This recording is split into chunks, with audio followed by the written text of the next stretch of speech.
സങ്കീർത്തനം 7-ാം അധ്യായം 1 മുതൽ 17 വരെയുള്ള വചനങ്ങൾ. നീതിക്കു വേണ്ടിയുള്ള പ്രാർത്ഥന. എൻ്റെ ദൈവമായ കർത്താവേ, അങ്ങയിൽ ഞാൻ അഭയം തേടുന്നു. എന്നെ വേട്ടയാടുന്ന എല്ലാവരിലും നിന്ന് എന്നെ രക്ഷിക്കണമേ, മോചിപ്പിക്കണമേ. അല്ലെങ്കിൽ സിംഹത്തെ പോലെ അവർ എന്നെ ചീന്തിക്കീറും. ആരും രക്ഷിക്കാനില്ലാതെ എന്നെ വലിച്ചിഴയ്ക്കും. എൻ്റെ ദൈവമായ കർത്താവേ, ഞാനത് ചെയ്തിട്ടുണ്ടെങ്കിൽ, ഞാൻ തിന്മ പ്രവർത്തിച്ചിട്ടുണ്ടെങ്കിൽ, ഞാൻ എൻ്റെ സുഹൃത്തിന് തിന്മ പ്രതിഫലം കൊടുത്തിട്ടുണ്ടെങ്കിൽ, അകാരണമായ ശത്രുവിനെ കൊള്ളയടിച്ചിട്ടുണ്ടെങ്കിൽ, ശത്രു എന്നെ പിന്തുടർന്ന് കീഴടക്കിക്കൊള്ളട്ടെ. എൻ്റെ ജീവനെ നിലത്തിട്ട് ചവിട്ടി മെതിക്കട്ടെ, പ്രാണനെ പൂടിയിൽ ആഴ്ത്തിക്കൊള്ളട്ടെ.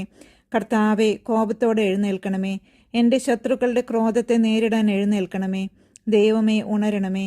അവിടുന്ന് ഒരു ന്യായവിധി നിശ്ചയിച്ചിട്ടുണ്ടല്ലോ. ജനതകൾ അങ്ങയുടെ ചുറ്റും സമ്മേളിക്കട്ടെ. അവർക്ക് മുകളിൽ ഉയർന്ന സിംഹാസനത്തിൽ അവിടുന്ന് ഉപവിഷ്ടനാകണമേ.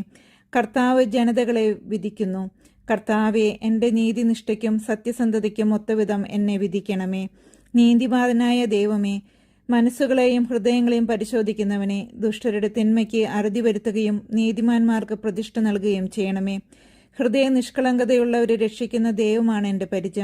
ദൈവം നീതിമാനായ ന്യായാധിപനാണ്. അവിടുന്ന് ദിനം പ്രതി രോഷം കൊള്ളുന്ന ദൈവമാണ്. മനുഷ്യൻ മനസ്സ് തിരിയുന്നില്ലെങ്കിൽ അവിടുന്ന് വാളിന് മൂർച്ച കൂട്ടും. അവിടുന്ന് വില്ലുകുലച്ച് ഒരുങ്ങിയിരിക്കുന്നു.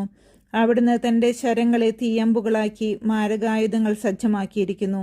ഇതാ, ദുഷ്ടൻ തിന്മയെ ഗർഭം ധരിക്കുന്നു, അധർമ്മത്തെ ഉദരത്തിൽ വഹിക്കുന്നു, വഞ്ചനയെ പ്രസവിക്കുന്നു. അവൻ കുഴി കുഴിക്കുന്നു, താൻ കുഴിച്ച കുഴിയിൽ താൻ തന്നെ വീഴുന്നു. അവൻ്റെ ദുഷ്ടത അവൻ്റെ തലയിൽ തന്നെ പതിക്കുന്നു. അവൻ്റെ അക്രമം അവൻ്റെ നെറുകയിൽ തന്നെ തറയുന്നു. കർത്താവിൻ്റെ നീതിക്കൊത്ത് ഞാൻ അവിടത്തേക്ക് നന്ദി പറയും. അത്യുന്നതനായ കർത്താവിൻ്റെ നാമത്തിന് ഞാൻ സ്തോത്രം ആലപിക്കും.